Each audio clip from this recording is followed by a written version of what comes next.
when I do a lot of bodybuilding, because bodybuilding is also my thing. I use bodybuilding as my support work in order to get my powerlifting right. You know, I lift probably harder than any other lifter. I'm in the best shape of my life right now. I was a competitive bodybuilder back in the day. You know, LA is a bodybuilding state. But I realized it wasn't for me, you know. And, you know, but those habits that were instilled from years of bodybuilding gave me the ideas, the concepts that I need today to be a better strength trainer, to be a better powerlifter. Okay?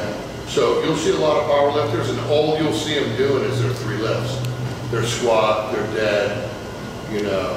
But if you see all the good ones, and we'll say the top level ones, they look like him, they look like me, they look like off-season bodybuilders. You know what I'm saying? Because muscle is a big part of what makes you strong. Correct. It increases leverage in a good way.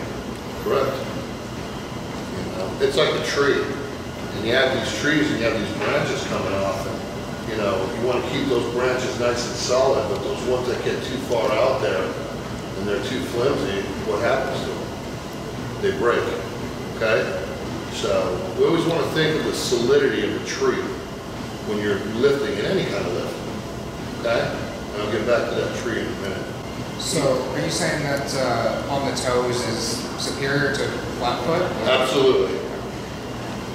On the toes is superior to flat foot.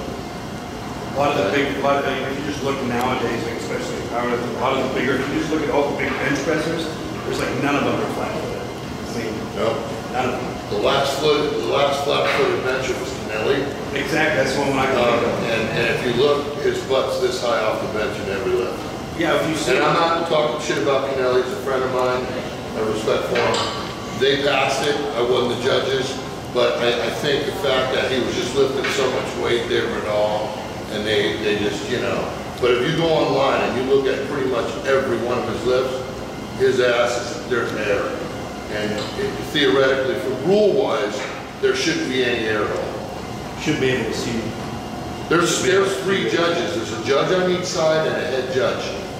The head judge is called depth, and to make sure the press is stable and going in the right position. The side judges, they're just looking at your butt and your feet. That's their job. Okay, so. Hey Scott. Yeah. USPA allows the blocks for the feet. That's fine.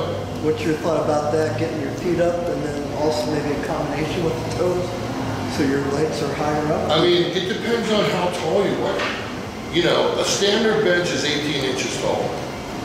That's the way it should be across the board. Sometimes there are shorter benches, sometimes there are taller benches, but a regulation bench is 18 inches from the floor.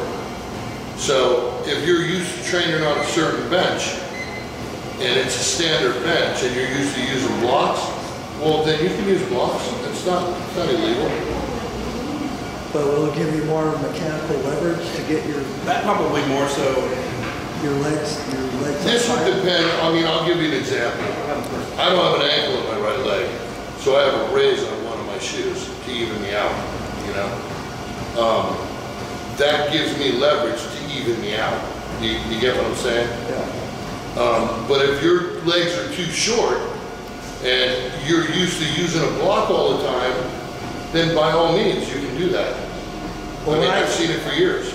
Wait a minute. Before you click away, I want you to subscribe, like, comment, hell, even dislike if you want to. At least do something before you get out of here.